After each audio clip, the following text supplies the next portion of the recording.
नमस्कार, आदाब, सत श्री अकाल, जय भीम, जोहार। मेरा नाम है कन्हैया कुमार। दोस्तों, लोकसभा चुनाव सर पर आ गए हैं और आज हम समझने वाले हैं खासकर जो बहुजन समाज पार्टियों की राजनीति है, इसका विफलता का सबसे बड़ा कारण क्या है। वहीं हम बात करने वाले हैं कांग्रेस और बीजेपी की राजनीति पर भी। वहीं सबसे ज़्यादा महत्वपूर्ण चर्चा होगी वो बहुजन समाज पार्टियों को लेकर के होगी कि जो विफल हैं आज बहुजन समाज पार्टियाँ, आखिरकार इनकी सबसे बड़ी वजह क्या है। इंडिया गठबंधन बनाया गया था, इस पर सबसे बड़ी जो विलन पार्टी है वो कौन सी पार्टी, और वो पार्टी नहीं चाहती है कि बहुजन समाज पार्टियों की सरकार आए। हम आप लोगों के बीच विस्तार से जानकारी देने वाले हैं। इससे पहले दोस्तों, मेरा आप लोगों के लिए एक सबसे महत्वपूर्ण संदेश है। कुछ लोग कमेंट के माध्यम से हमें कहते हैं कि आप बहुजन क्यों चिल्लाते रहते हो। दोस्तों, आपने देखा होगा कि लगातार जो गोदी मीडिया है, वो जो सत्ताधारी पार्टी या कांग्रेस पार्टी है, जितनी भी सवर्ण पार्टियां हैं, उनके बारे में दिन भर चिल्लाते रहते हैं। हमारी बहुजन जितनी भी पार्टियां हैं, उनके लिए बोलने वाला कोई नहीं, उनकी आवाज़ उठाने वाला कोई नहीं है, सामाजिक न्याय की बात करने वाला कोई नहीं है, समाज की विषमताओं पर कोई चर्चा करने वाला नहीं है।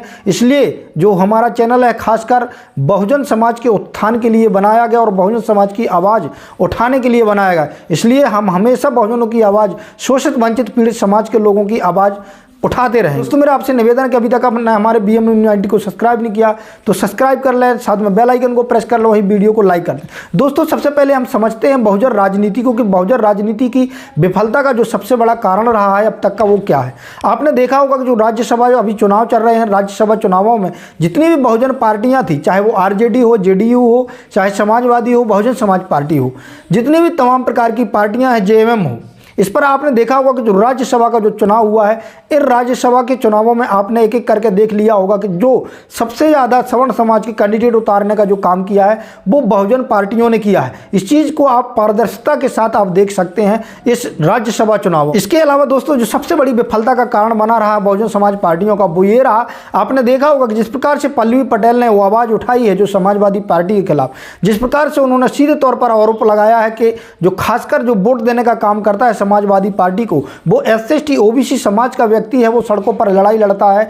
समाजवादी पार्टी के लिए, लेकिन राज्यसभा भेजने के लिए जया बच्चन जैसे लोगों को भेजा जाता है। आखिरकार उन्होंने सवाल खड़े करते हुए कहा कि जया बच्चन है, आखिरकार वो कितनी सामाजिकता की विषमताओं को समझती हैं, क्या वो सामाजिक न्याय की लड़ाई के लिए कभी बात करते हैं, क्या वो शोषित वंचित पीड़ित समाज के लिए कभी लड़ाई के लिए बात करते हैं। इस प्रकार से उन्होंने जो सवाल खड़े किए, कहीं ना कहीं मेरे हिसाब से वो लॉजिक सवाल थे, और कहीं ना कहीं विफलता का जो सबसे बड़ा कारण रहा बहुजन पार्टियों का यही रहा। यही रवैया है जो तेजस्वी यादव जी के पास है, यही रवैया JMM के पास है, यही रवैया खासकर जो कहा जा रहा है कि RJD के पास तो है ही है, क्योंकि वो सवर्ण समाज के साथ पार्टियों में गठबंधन में भी है। तो कहीं ना कहीं जो सबसे बड़ा विफलता का कारण रहा है वो ये रहा है कि बहुजन समाज के लोगों को लेकर के जितनी बहुजन समाज की पार्टियां हैं वो कभी साथ लेकर के नहीं चली। वहीं दोस्तों, जो सबसे बड़ा एक और कारण रहा वो ये रहा कि बहुजन पार्टियों के जो नेता हैं, इनके अंदर ईगो सबसे बड़ा होता है और सबसे बड़े नेता बनने की ठनी होती है। आपने देखा होगा कि चाहे वो जितनी भी पार्टियां हैं वो लगातार अपने ईगो पर रहते हो और यही ईगो लास्ट में इन लोगों को डुबा ले जा सकता है। लेकिन दोस्तों, आज की बात करेंगे हम कि सबसे बड़ी विलन पार्टी इस टाइम पे कौन है, क्योंकि आपने देखा होगा जिस प्रकार से जो कांग्रेस पार्टी, उन्होंने इंडिया गठबंधन के नाम से एक अलायंस बनाया था, वहीं इंडिया गठबंधन में आपने देखा होगा किस प्रकार से फूट पड़ी हुई है, चाहे वो नीतीश कुमार जी को लेकर के हो, चाहे वो जयंत चौधरी जी को लेकर के हो, अरविंद केजरीवाल जी को लेकर के हो, ममता बनर्जी को लेकर के हो, तमाम प्रकार की जितनी भी राजनीतिक दल थे, राजनीतिक पार्टियां थी, वो सभी छोड़ करके कहीं ना कहीं इंडिया गठबंधन से दूर होती जा रही है। कारण बना है वो कांग्रेस पार्टी बना है। दोस्तों, आपने देखा होगा लगातार जो सोशल मीडिया के माध्यम से जितने तमाम राजनीतिक लोग थे या बड़े बड़े नेता थे, वो हमेशा से आवाज़ उठाते आए थे कि बहुजन समाज पार्टी को किसी ना किसी तरीके से जो कांग्रेस पार्टी है उनको इंडिया गठबंधन में लाना चाहिए, तभी NDA से फाइट कर सकती है इंडिया गठबंधन। तो अभी तक आपने देखा होगा कि कांग्रेस पार्टी ने औपचारिक रूप से किसी प्रकार से बहन कुमारी मायावती जी को लेकर के किसी प्रकार से बयान नहीं दिया, और ना ही बहन कुमारी मायावती जी के लोगों की, वही जो 85% लोगों की जो आस थी कि बहन कुमारी मायावती जी को एक बार PM बनाया जाए, और खासकर इस पर कांग्रेस पार्टी को सोचना चाहिए। लेकिन दोस्तों, आपने देखा होगा कि अभी तक औपचारिक रूप से कांग्रेस पार्टी ने किसी प्रकार का बहन कुमारी मायावती जी के साथ बातचीत नहीं की है। इसके अलावा दोस्तों, मैं एक चीज़ आप लोगों को बता दूं कि सबसे बड़ी जो सच्ची हितैषी पार्टी है बहुजन समाज के लोगों की, वो बहन कुमारी मायावती जी। आपने देखा होगा कि जब जब राज्यसभा चुनाव होता है और जितने भी लोगों का चुनने का मौका मिलता है उनको, वो हमेशा शोषित वंचित पीड़ित समाज के लोगों से वो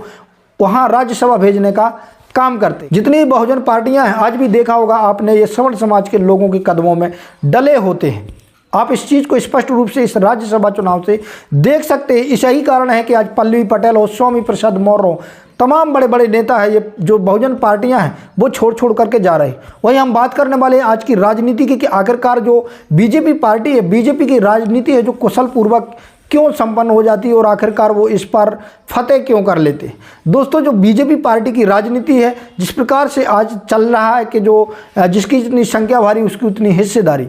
बात अलग है, मैटर अलग है कि वो किसी तरीके से वो आपको उपयोग करने का काम करते हैं, लेकिन प्रत्यक्ष रूप से जो दिखाने का काम करती है बीजेपी पार्टी, वो SC/ST OBC समाज के लोगों को कहीं ना कहीं सबसे ज़्यादा राजनीतिक प्रतिनिधित्व देने का काम करती है। लेकिन बीजेपी पार्टी ही एक ऐसी अभी आज की सबसे बड़ी पार्टी है जो सबसे ज़्यादा SC/ST OBC समाज के लोगों को टिकट देने का काम करती है, चाहे वो राज्यसभा चुनावों में हो, चाहे अभी लोकसभा चुनाव में हो। और कहीं ना कहीं उनकी रणनीति वो पास होती है और कहीं ना कहीं आपने देखा होगा कि जिस प्रकार से वो धर्म की राजनीति भी करते हैं उसमें भी उनको सफलता मिलती है। लेकिन बहुजन पार्टियां सिर्फ चिल्लाती हैं, लेकिन कहीं ना कहीं जिस प्रकार से मुझे अनुभव हो रहा है कि जितनी तमाम पार्टियां हैं जो पहले जो मेहनत की है, चाहे वो लालू यादव जी हों, चाहे वो मनोहर काशीराम साहब हों, चाहे वो समाजवादी के सबसे बड़े नेता मुलायम सिंह यादव जी हों, जयंत चौधरी जी के फादर साहब हों, जितने भी बड़े बड़े नेता थे जिन्होंने वास्तविक रूप से जो सामाजिक न्याय की लड़ाई लड़ी, शोषित वंचित पीड़ित समाज के लोगों की न्याय की लड़ाई लड़ी, जो उनके बारिश हुए हैं, शायद वो इस चीज़ को मिशन को भूल गए हैं,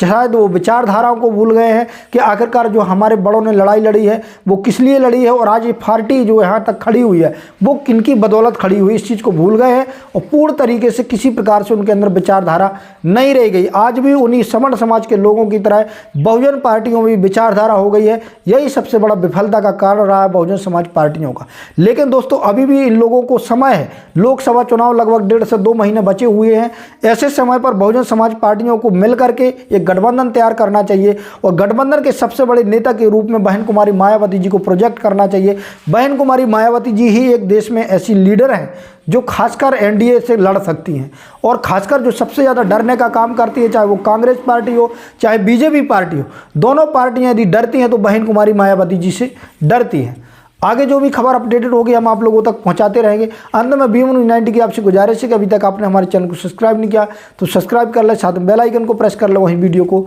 लाइक जरूर कर दें।